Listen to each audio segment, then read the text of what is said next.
एक एग्जाम्पल है जिसमें आय दी गई है ₹1000 में, 10 से 20, 20 से 30, 30 से 40, 40 से 50 और 50 से 60। मध्य बिंदु निकाल लिया है और मध्य बिंदु निकालने का साधारण सा तरीका होता है, ये वर्ग की निम्न सीमा और उच्च सीमा इन दोनों को जोड़ देते हैं। वर्ग की निम्न सीमा 10, उच्च सीमा 20, इनको जोड़ दो, 2 का भाग कर दो, 30/2 बराबर कितना आ गया? 15। इसी प्रकार से 15, 25, 35, 45 और 55 दिया गया है व्यक्तियों की संख्या यानी आवृत्ति कि कितने व्यक्ति 10 से 20 हजार के बीच में कितने व्यक्तियों की आय है। तो 12 व्यक्ति ऐसे हैं जिनकी आय 10 से 20 हजार के बीच में है। 18 व्यक्ति ऐसे हैं जिनकी आय 20 से 30 हजार के बीच में है और 40 व्यक्ति हैं जिनकी आय जो है वो 30 से 40 हजार के बीच में है। इसी प्रकार से 40 से 50 व्यक्ति ऐसे हैं जिनकी आय 20,000 रुपए है और 50 से 60 ऐसे लोग मतलब 10 व्यक्ति ऐसे हैं जिनकी आय 50 से 60 हजार के बीच में है। तो इस प्रकार से समांतर माध्य, बहुलक और प्रमाप विचलन इनकी वैल्यू ज्ञात करनी पड़ेगी। तो सबसे पहले किसके लिए? तो इसमें देखते हैं सबसे पहले समांतर माध्य के लिए। समांतर माध्य के लिए अगर हम अप्रत्यक्ष विधि शॉर्टकट मेथड इस्तेमाल करते हैं तो हमें पता है कि सूत्र क्या होता है, x बार = a प्लस कल्पित माध्य एज्यूम मीन समेशन f/dx/n, ये फार्मूला है। अब इस फार्मूले में हमें क्या क्या चाहिए? एक एज्यूम मीन हमें मानना पड़ेगा। अब इसके साथ साथ विषमता की माप और बहुलक, समांतर माध्य, प्रमाप विचलन तीनों हम लोग सीख लेंगे कि किस प्रकार से हम समांतर माध्य ज्ञात करते हैं, बहुलक ज्ञात किया जाता है और प्रमाप विचलन ज्ञात किया जाता है और विषमता की माप की जाती है। एक ही प्रश्न और 4 सूत्र। तो इसमें एज्यूम मीन, तो हम मध्य बिंदु जितने भी होते हैं उन्हीं के बीच में कोई भी एक एज्यूम मीन ले ले। आप कोई भी ले सकते हैं। इन 15 से 55 के बीच ये 5 हैं, इन 5 के अतिरिक्त भी आप ले सकते हैं। चूंकि मध्य जो विचलन होता है वो केवल इसी के बीच में नहीं आप कर सकते हैं, कोई भी ले सकते हैं। यहां से भी विचलन कोई उठा सकते हैं, एक एज्यूम मीन ले सकते हैं, एक कल्पना कर सकते हैं, एक काल्पनिक केंद्र बिंदु बना सकते हैं और इस केंद्र बिंदु से विचलन क्या करता है? दूरी नापता है। विचलन क्या करता है? दूरी नापता है। किससे नापता है?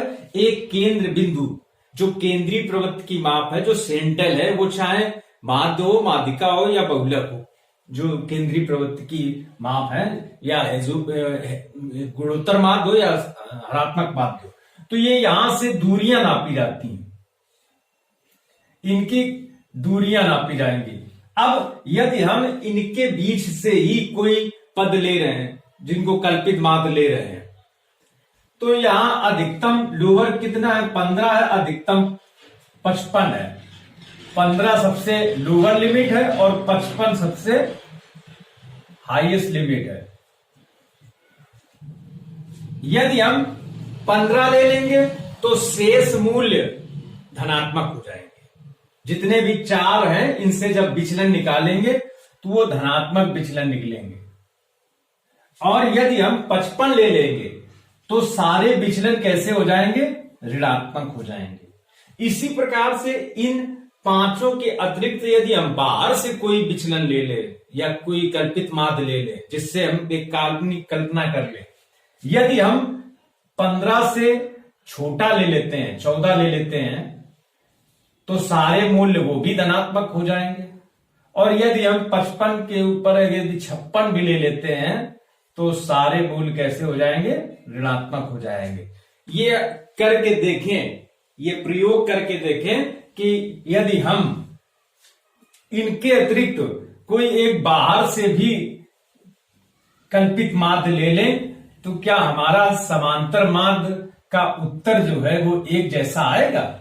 और यदि एक जैसा आ जाए तो ये समझ लेना कि हम सही बता रहे हैं तुम्हें। कल्पित मार्ग एक कल्पना है, तो यहां पर हम 35 को कल्पित मार्ग ले लें और सबको विचलन, जो विचलन निकालना है तो पद से विचलन निकाल ले। तो 15 माइनस 35 कितना हो गया? माइनस का 20। 25 माइनस 35 ये कितना आ गया? माइनस का 10। 35 माइनस 35 ये कितना आ गया? 0। और ये 45 माइनस 35 तो ये हो गया प्लस के 10। और ये 55 माइनस 35 बराबर प्लस के 20। यानी जो विचलन आया है dx, इसमें आवृत्तियों का गुणा करना है। तो इसमें आवृत्ति पहली कितनी है? 12 गुणा माइनस 20 ये कितना आ गया? माइनस 240। फिर 18 गुणा माइनस 10 ये कितना आ गया? माइनस 180। ये 0 हो गया, क्योंकि इसमें विचलन 0 है। तो जब 0 का गुणा कर देंगे आवृत्तियों में, जो 40 आवृत्ति दी गई है तो उसका मूल मान जो है वो 0 हो जाएगा।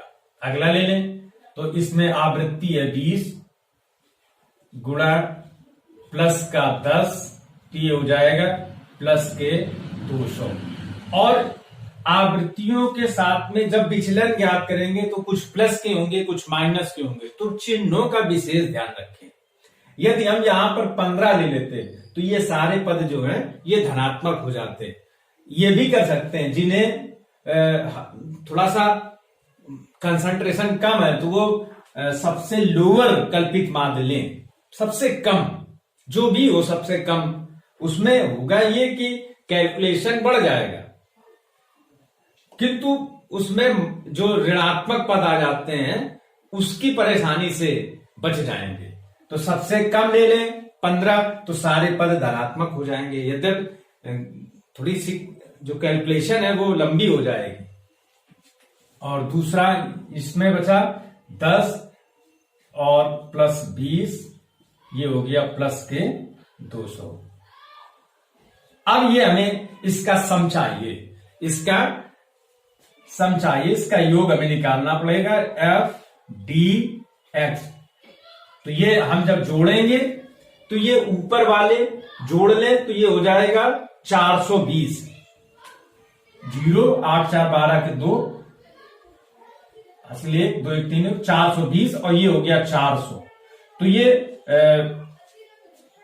माइनस के 420 और प्लस के 400, तो ये आ जाएगा माइनस के 20। तो यहां तक हमारा काम जो है, इतना कैलकुलेशन समांतर माध्य तक के लिए हमने इतना जो जद्दोजहद है, इतनी जो मेहनत है हमने समांतर माध्य के लिए उतनी कर ली। इतने में हमारा समांतर माध्य ज्ञात हो जाएगा। और समांतर माध्य किस प्रकार से ज्ञात होता है ये भी सीख लो इसको। अब सूत्र में वैल्यू पुट कर दें। ए का मान कितना है? 35। एफ डी एक्स का मान -20 और एन का मान 100। अब यहां पर भी बड़ा सावधानी की आवश्यकता है, क्या करना है। तो लिख लें बहुलक के लिए। अब बहुलक का सूत्र लिख लें। बहुलक का सूत्र Z बराबर L1 plus F1 minus F0 2F1 minus F0 minus F2 और ब्रैकेट में ऊपर ही ब्रैकेट में L2 माइनस L1। ये समांतर, ये बहुलक का सूत्र है। अब बहुलक हमें ज्ञात करना है।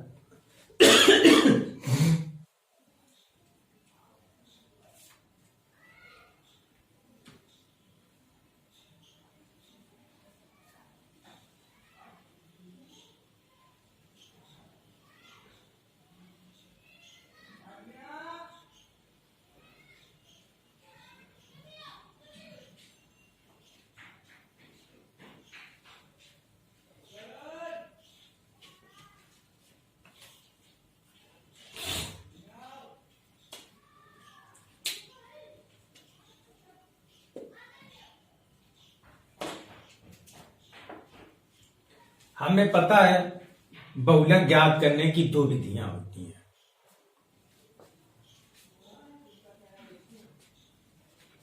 हम जानते हैं कि बहुलक ज्ञात करने की दो विधियां होती हैं। एक निरीक्षण विधि से, यदि निरीक्षण करने मात्र से, ऑब्जर्व करने मात्र से ही ये पता चल जाए कि सबसे अधिक आवृत्ति कौन सी वर्ग की है, यदि ये पता चल जाए तो बहुलक वर्ग आसानी से ज्ञात हो जाता है और फिर इस सूत्र के माध्यम से हम बहुलक ज्ञात कर लेते हैं।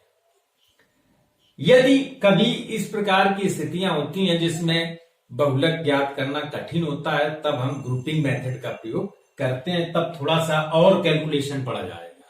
वो बहुलक के लिए एक अलग कैलकुलेशन हमें करना पड़ेगा, उसकी निरीक्षण सारणी बनानी पड़ेगी और ये कैलकुलेशन किया जाएगा। तो यहां पर देखें कि हम सबसे अधिक आवृत्ति किसकी है। तो यहां स्पष्ट रूप से निरीक्षण करने मात्र से ये पता चल जाता है कि सबसे अधिक आवृत्ति 40 है। सबसे अधिक आवृत्ति 40 है।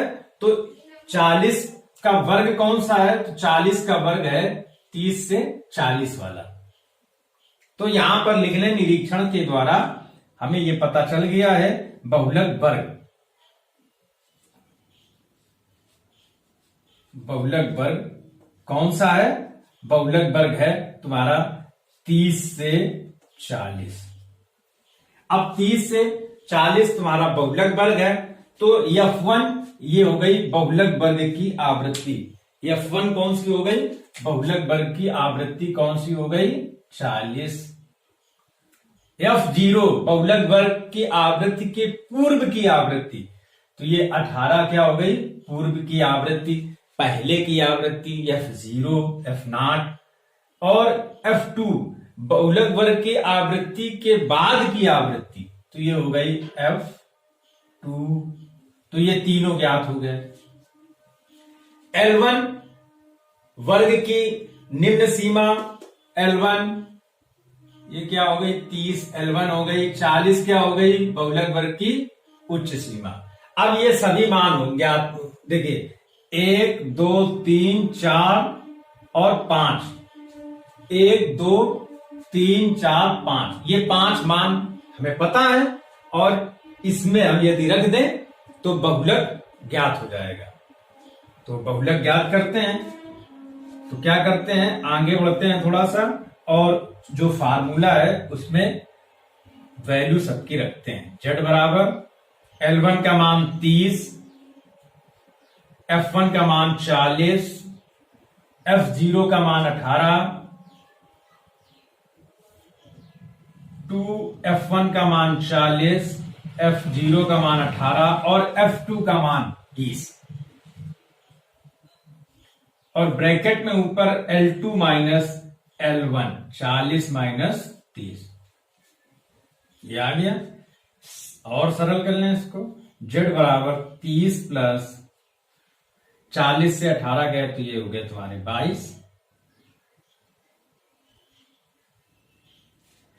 40 से 30 गए तो ये हो गए तुम्हारे पास 10। नीचे 40 का 2 में गुणा कर दिया 80, 18 और 20 जोड़ दिया 38। फिर अगला स्टेप 30 प्लस ये हो गया ऊपर का 22 में 10 का गुणा कर दिया, हो गया 220। अब 18 से 38 को जब माइनस करेंगे तो ये हो जाएगा तुम्हारा 42।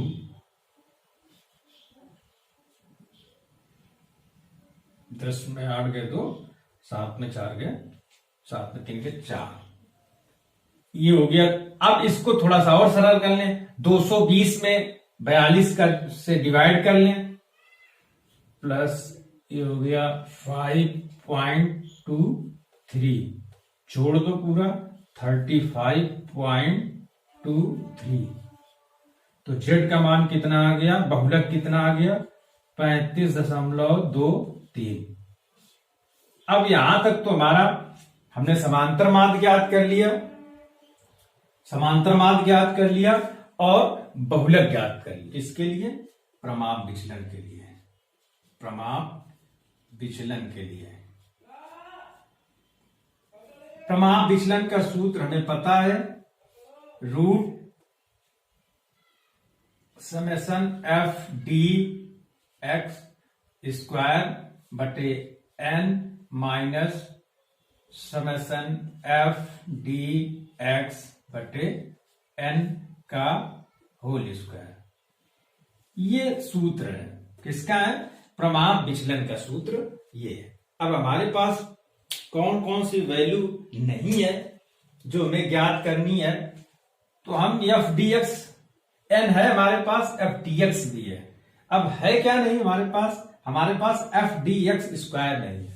तो अब फिर एक अगला कदम, वो अगला कदम क्या होगा, पहले हमें dx जो निकला है, हमारा विचलन जो निकला है, इसका वर्ग करेंगे और इसके वर्ग में आवृत्ति का गुणा कर देंगे। कैसे करेंगे वो सीखते हैं। तो आवृत्ति पहले क्या है, 12 गुणा dx का मान कितना है, -20 और इसका स्क्वायर कर दें तो कितना हो जाएगा, 12 गुणा माइनस प्लस हो जाएगा 400, कितना आ गया, 48,000।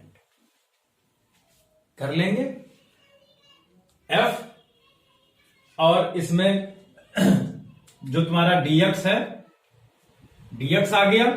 dx हमें पता है कितना है, या तो हम इसको अलग से वर्ग कर लें जो हमने यहां पर किया है आवृत्ति के गुणा करने के साथ में, और ये 20 का जब वर्ग करेंगे 20 गुणा 20 हो जाएगा, इस प्रकार से आ जाएगा। ठीक, तो ये हो गया तुम्हारा, और ये माइनस माइनस प्लस हो जाएगा। अगला है आवृत्ति 18,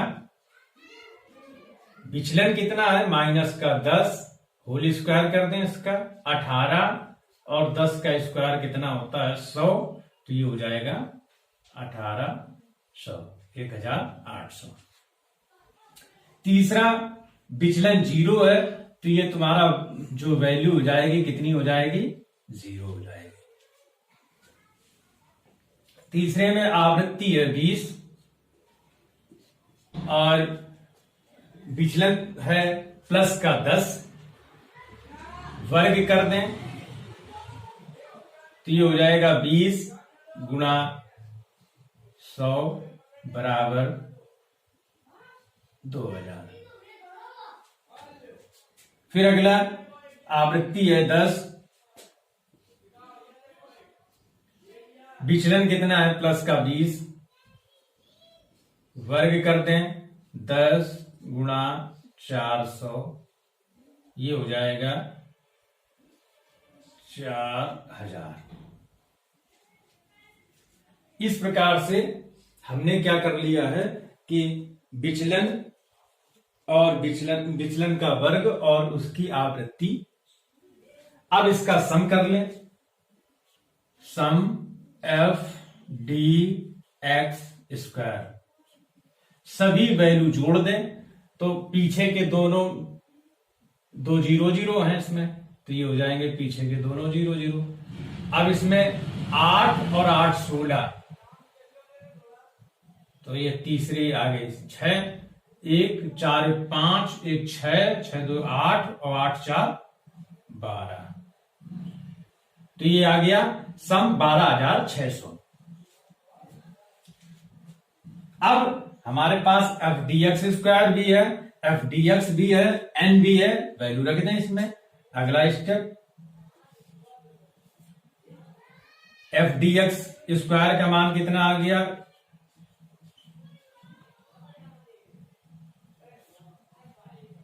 12,600, एन का मान 100, माइनस एफ डी एक्स का मान माइनस का 20, एन का मान 100, और इसको स्क्वायर कर दें, फिर आगे जाने दें इसको। अब इसको यहां पे सरल कर लें, ये दोनों जीरो रिमूव कर दें, तो ये आ जाएगा 126, दोनों जीरो कट गए, कितना बचा 126, इसका वर्ग कर दें, या अंदर पहले इसको रिमूव कर लें, एक जीरो कट गया,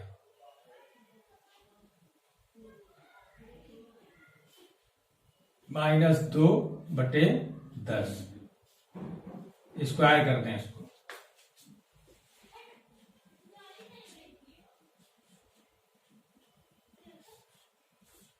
126 माइनस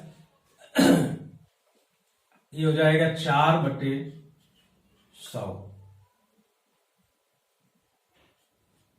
और सरल कर लें, 126 माइनस ये 4 में 100 का जब भाग कर देंगे तो आ जाएगा 0.04, 126 से इसको घटा लें तो ये आ जाएगा 125.96।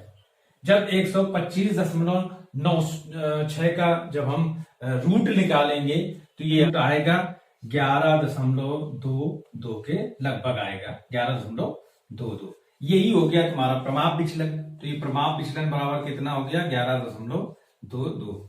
अब इसको यहां पे लिख लें, प्रमाप विचलन कितना आ गया, 11.22। अब ये तीनों वैल्यू हमारे पास हो गई, तो अगला कदम जो होगा हमारा, अगला स्टेप होगा वो विषमता की माप के लिए। क्या लिख लें, विषमता की माप। सूत्र एस के बराबर एक्स बार माइनस जेड। तो इसकी यूनिट कितनी आ गई, एक्स समांतर माध्य का मान 34.80 माइनस बहुलक का मान 35.23, घटा दें, क्या आ जाएगा, माइनस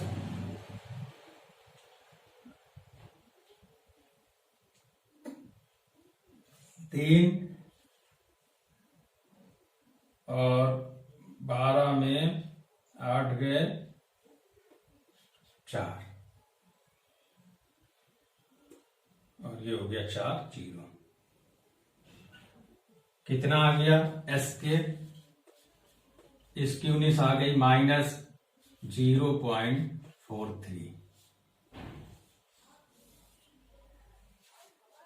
0.43 अर्थात समांतर माध्य और बहुलक में अंतर बहुत ही कम है। तो गुणांक निकालने के लिए क्या है, विषमता गुणांक कैसे निकालेंगे, तो J बराबर एक्स बार माइनस जेड अपॉन प्रमाप विचलन, तीनों की वैल्यू लिख दें। J बराबर एक्स माइनस जेड का मान अभी देखो हमने निकाला ही है, तो इसका मान हो गया -0.3 अपॉन प्रमाप विचलन का मान निकाला है हमने, तो 11.22। इसको भाग कर दें किसमें, 0.43 में 11.22 का, तो ये और कम आ जाएगा। तो जब इसमें 0.43 में 11.22 का जब भाग करेंगे तो ये हो जाएगा माइनस का, और 43 बटे, अब ये दोनों के दशमलव जब रिमूव कर देंगे तो ये आ जाएगा 1122। अब इसमें जब भाग देंगे तो दशमलव, तो ये 0 हो जाएगा, और फिर 0 लगा देंगे तो 2 0 हो जाएंगे, तो ये हो जाएगा 4300। 4300 लगभग 3 बार जाएगा पूरा पूरा। तो विषमता का गुणांक कितना आ गया? माइनस का 0.03। तो इस प्रकार से जो समांतर माध्य है, तो इसमें हम ये बता सकते हैं कि ये जो आवृत्तियों का वितरण है, तो इसमें विषमता कितनी है।